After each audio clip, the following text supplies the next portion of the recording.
It's my feel-good breakfast show.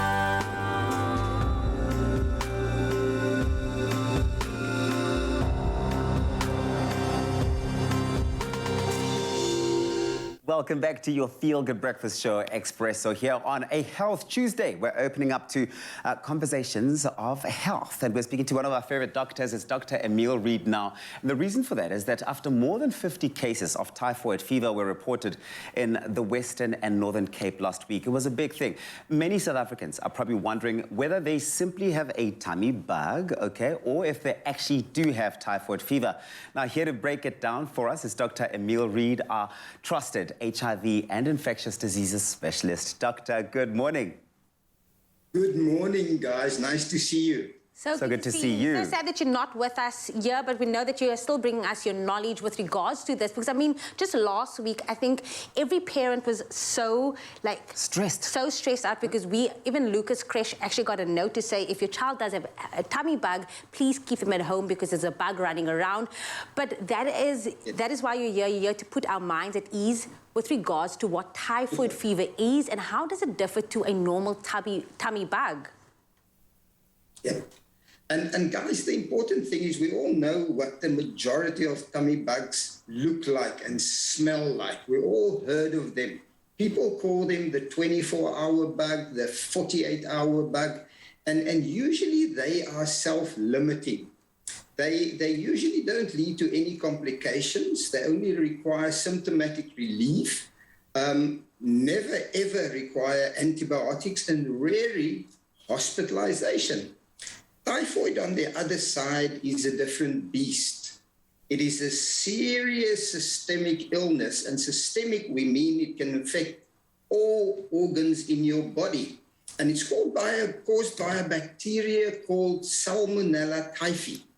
And usually we acquire these infections through the ingestion of contaminated food or water, and usually contaminated with fecal flora from another infected human being.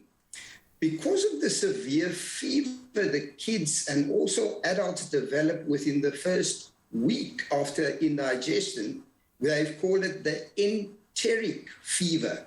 So what usually happens is very, very strange. After the first week roundabout, people develop abdominal pain with, ironically, constipation, a dry cough, and usually headache, and which can even lead to confusion.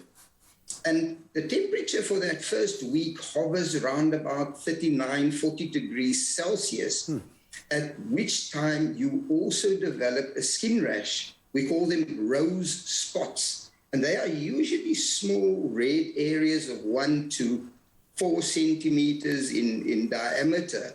And on one specific person, we usually find about 5 of them, and they disappear after another 2 or 3 days.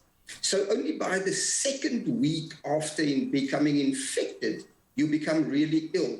You deteriorate, you actually develop abdominal distension, a large spleen, and also a very slow heart rate called a bradycardia.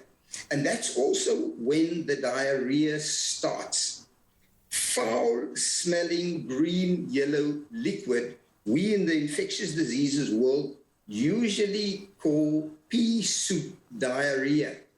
And at that stage, somebody who actually contracted this bacteria will become worse. They will become confused. They become psychotic.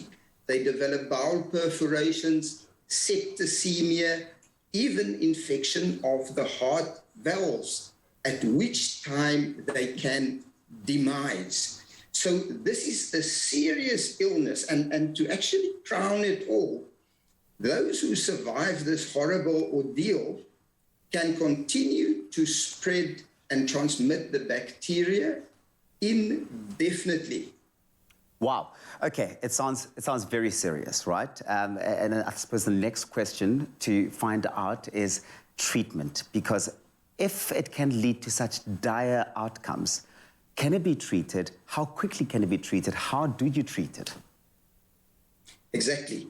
The first thing is we need to confirm the diagnosis, and that we do taking a blood culture. We do it also taking a stool sample in particular after the first week. And then we can also obtain microscopy and culture from a bone marrow. So after you've confirmed this diagnosis, we start antibiotics as soon as we can. And if the case is uncomplicated, the antibiotic of choice is ciprofloxacin, an antibiotic which is usually prescribed also for people with bladder infection.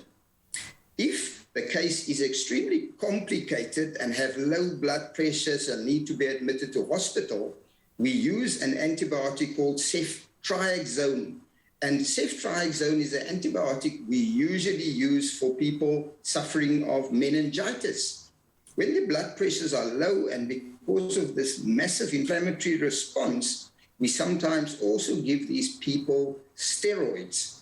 And one thing I just want to add is we all beg people not to abuse antibiotics for viral illness, because what happens with antibiotic abuse is diseases like typhoid and normal bladder infections and normal stomach infections become resistant to antibiotic.